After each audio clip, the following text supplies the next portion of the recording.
Lecture हमारा जो right recording in progress. आज जो हमारा चैप्टर है जी, उस चैप्टर का नेम है forecasting demand. Chapter number 4, very important chapter paper point of view से। इसमें से जो है एक लॉन्ग क्वेश्चन मस्ट आता होता है, न्यूमेरिकल का भी और थ्योरेटिकल का भी। वंस अगेन जी हम देखेंगे कि इस चैप्टर के अंदर हमने कौन कौन सी चीज़ें जो है वो कवर अप करनी है। तो इस चैप्टर के अंदर हमारे पास सबसे पहले ग्लोबली कंपनी जो है उसके बारे में इंफॉर्मेशन है। देन उसके बाद फोरकास्टिंग है। Next one is the strategic importance है। उसके बाद 7 स्टेप्स इन फोरकास्टिंग सिस्टम है। Then we have forecasting approaches, time series and forecasting. उसके बाद forecasting methods, monitoring and forecasting in services sector है।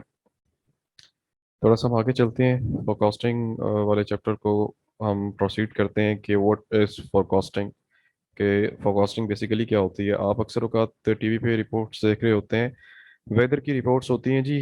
वेदर फोरकास्टिंग जी आज गुजरांवाला में या आज डिफरेंट सिटीज़ के अंदर या पाकिस्तान में या किसी और कंट्री के अंदर जो है वेदर की अपडेट्स हैं। आइंदा आने वाले दिनों में बारिश होगी, आइंदा आने वाले दिनों में गर्मी ज़्यादा होगी, या आइंदा आने वाले दिनों में हीट स्ट्रोक होगी।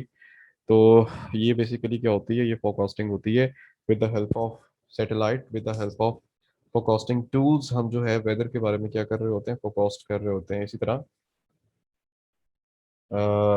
इसी तरह ऑर्गेनाइजेशन के अंदर भी डिफरेंट किस्म की जो हमारी सिचुएशंस होती हैं उनके बारे में फोरकास्टिंग करने के लिए भी हम क्या करते हैं कि different forecasting tools, different forecasting approaches जो हैं वो इस्तेमाल करते हैं।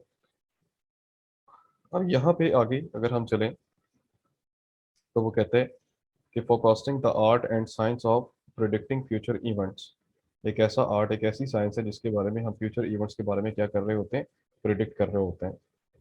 अब वो आर्ट या वो साइंस क्या है, कैसे है, कैसे हमें पता चलेगी। अब यहाँ पे वो ये कहता है कि फोरकास्टिंग जो है वो शॉर्ट टर्म प्लानिंग के लिए भी होती है, लॉन्ग टर्म प्लानिंग के लिए भी होती है।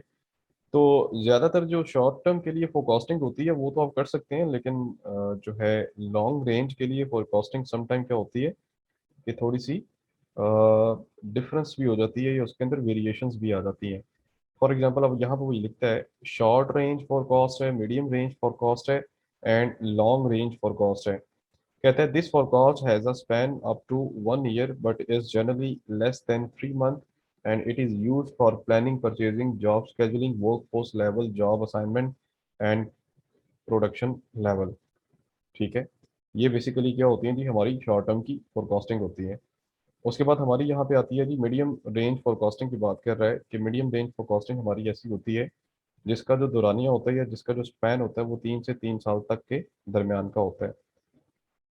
ठीक है, these are the medium range forecasting. And third one is the long range forecasting की बात कर रहे हैं। ये वो फोरकास्टिंग होती है जिसका दौरानिया जो है वो 3 साल के अरसा से ज्यादा का होता है। These are the long range forecasting tools. अब यहाँ पे medium range and long range forecasting के बारे में उसने डिस्टिंग्विश किया हुआ और उसके 3 फीचर्स जो हैं वो भी एक्सप्लेन किए हुए हैं। First, intermediate and long term forecasting deals with the more comprehensive issues, support management decisions regarding planning, products plans and processes, implementing some facility decisions such as GM decisions to open a new Brazilian manufacturing. खैर उसने एक example दी है यहाँ पे कि immediate और long term जो हमारी डीलिंग होती है उसको सपोर्ट करने के लिए भी हमारी फोरकास्टिंग जो है वो जरूरी होती है। सेकंड नंबर पे वो ये कहता है कि short term forecasting usually employs different methodologies than long term forecasting. इसमें mathematical techniques such as moving average, exponential smoothing and trend projections आ जाते हैं। ये हमारी शॉर्ट टर्म फोरकास्टिंग टेक्निक्स में ये टेक्निक्स शामिल हैं। And the sir third one is first the वाले की बताइएगा।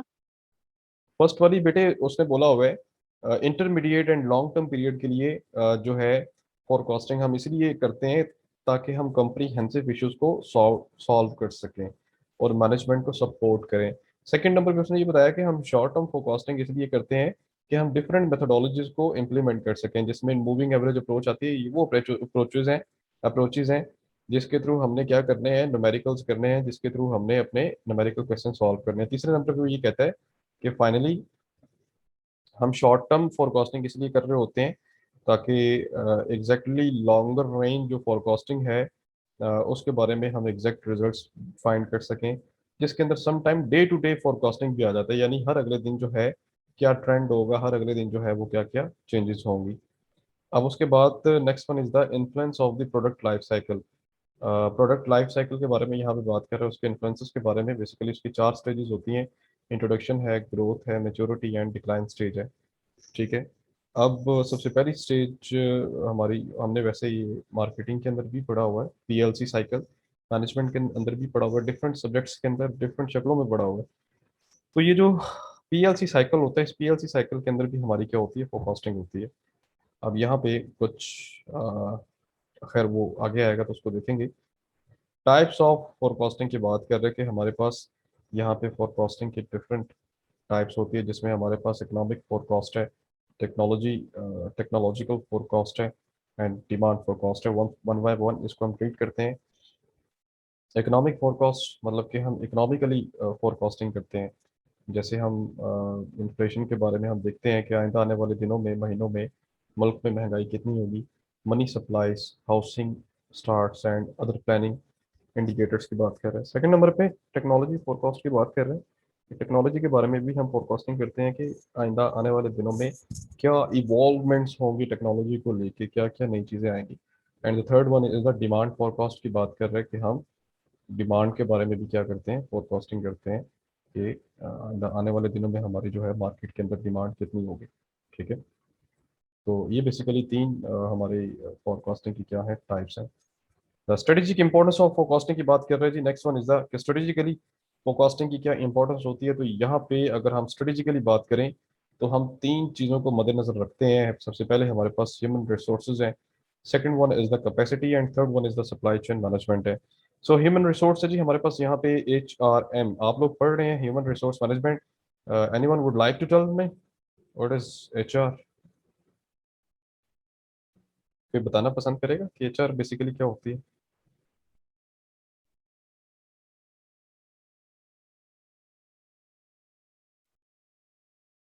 जी स्टूडेंट्स, आप में से ह्यूमन रिसोर्स मैनेजमेंट आप लोगों ने पढ़ी नहीं है ये बुक? सर इसमें एचआर डिपार्टमेंट कैसे करती है उसका सब कुछ बताया होता है। HR डिपार्टमेंट मतलब ठीक है जी, ह्यूमन रिसोर्स मैनेजमेंट। देखें बेटे, तीन चीज़ों को याद रखें, human resource and management. Human इंसानों को कहते हैं, उसको समझने के लिए साइकोलॉजी आनी चाहिए। रिसोर्सेज बेसिकली चीज़ों को, चीज़ें आपके रिसोर्स होते हैं इंसानों की शक्लों में और टेंजिबल गुड्स की शक्ल में। इसको समझने के लिए आपको इकोनॉमिक्स आनी चाहिए। एंड मैनेजमेंट है जी, मैनेजमेंट भी एक साइंस, एक आर्ट है, जिसको समझने के लिए आपको बिजनेस मैनेजमेंट स्टडीज़ का समझना ज़रूरी है। तो these are the human resources. उसके बाद next one is the capacity की बात कर रहे हैं। ये पहली स्ट्रेटेजी है जी, जिसको कहते हैं ह्यूमन रिसोर्सेज। दूसरे नंबर पे कैपेसिटी है जी। कैपेसिटी बेसिकली क्या होती है जी, एक मशीन अगर फॉर एग्जांपल 100 यूनिट्स बना रही है, तो क्या उसके बनाने की जो कैपेसिटी है वो 100 यूनिट्स ही है या उससे ज़्यादा है? तो ये कैपेसिटी भी आपने अपनी मशीनरी की, अपने लोगों की देखते हुए आपने क्या करनी होती है, उस लिहाज से स्ट्रेटेजी बनानी होती है, उस लिहाज से उन लोगों से आपने काम निकलवाने होते हैं। ठीक है। ये कैपेसिटी वाला जो टॉपिक है या कैपेसिटी वाली जो स्ट्रेटेजी है, ये बड़ी इंपॉर्टेंट स्ट्रेटेजी होती है, क्योंकि इसकी बेस पे क्या होता है, फ्यूचर के डिसीजंस होते हैं लोगों को लेकर। And the third one is the supply chain management की बात कर रहे हैं। तो सप्लाई चेन मैनेजमेंट में क्या होता है कि आपने ये देखना होता है कि जो जो चीज़ें आप सप्लाईज कर रहे हैं एक जगह से दूसरी जगह, उनको आपने बेसिकली मैनेज कैसे करना है। सो सप्लाई चेन मैनेजमेंट के अंदर भी बेसिकली क्या होता है कि आपने अपने लॉजिस्टिक्स को मैनेज करना होता है। ठीक है। तो लॉजिस्टिक्स को आप डिफरेंट तरीकों से मैनेज कर रहे होते हैं।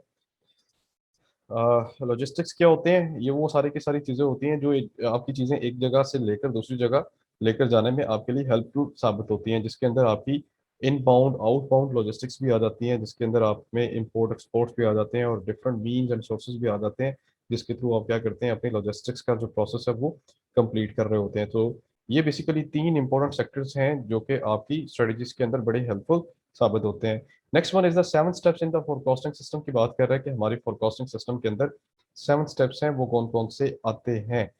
तो आप लोगों को बेटे क्लियरली नजर आ रहा है ना ये वाला? जी सर। ठीक है बेटे, जरा पढ़ें स्टेप नंबर 1।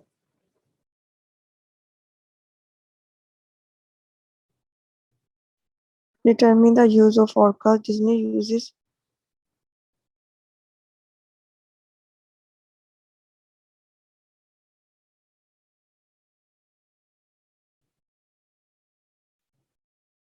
जी पढ़ें पढ़ें पढ़ें। Disney uses park attendance forecast to drive decision about staffing, opening times, ride availability, and food supplies.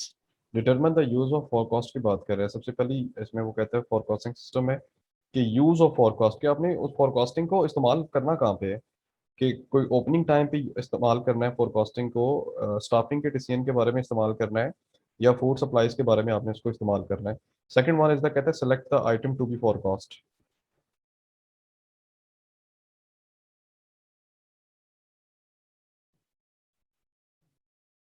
ये भी पढ़ना है सर। हाँ जी पढ़ें। For Disney World, there are 6 main parts of forecast of daily attendance. Two each is the main number that determines labor, maintenance, and scheduling. ठीक है next पढ़ें।